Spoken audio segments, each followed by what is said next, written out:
big bass. Oh yeah. Welcome to Journey of the Outdoors. Now here's Dave.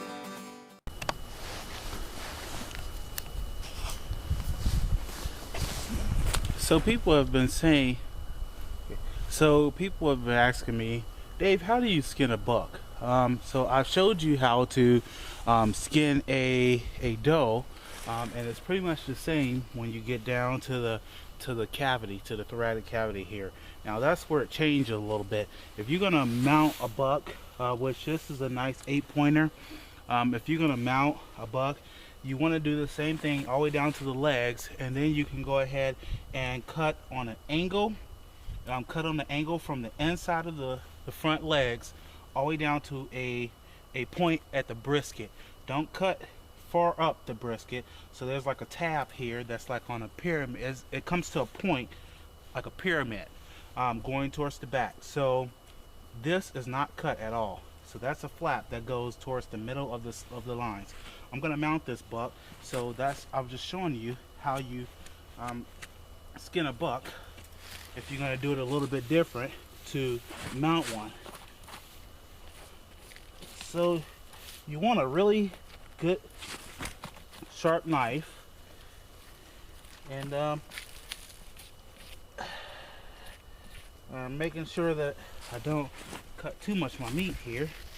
And I've just tied this buck up to a tree out here and in the woods, and I showed you how to make a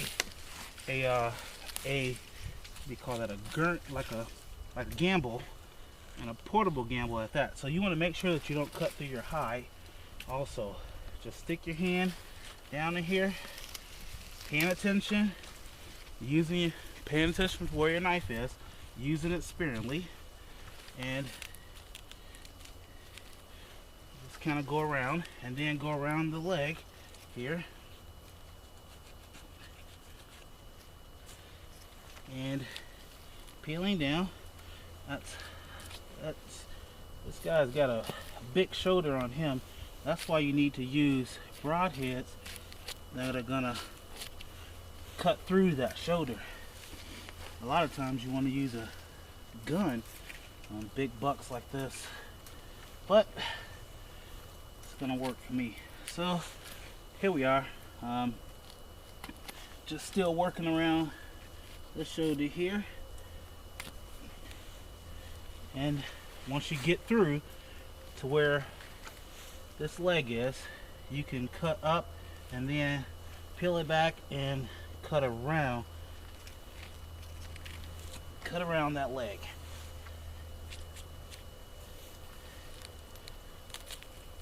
And all right, now I have that leg free there, so I'm just gonna I can pull it down from here and cut my brisket off. And what I'm gonna do after that is I'll get it down to the neck and then cut the head off.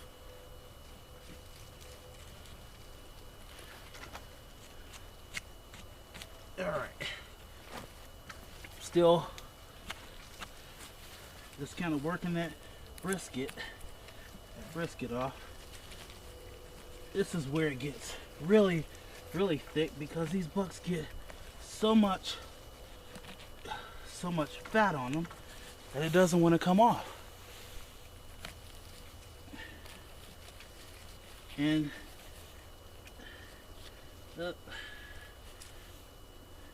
see, that was my point. I just cut my hide a little bit, but you just want to be sparingly use your knife so you won't have that happen.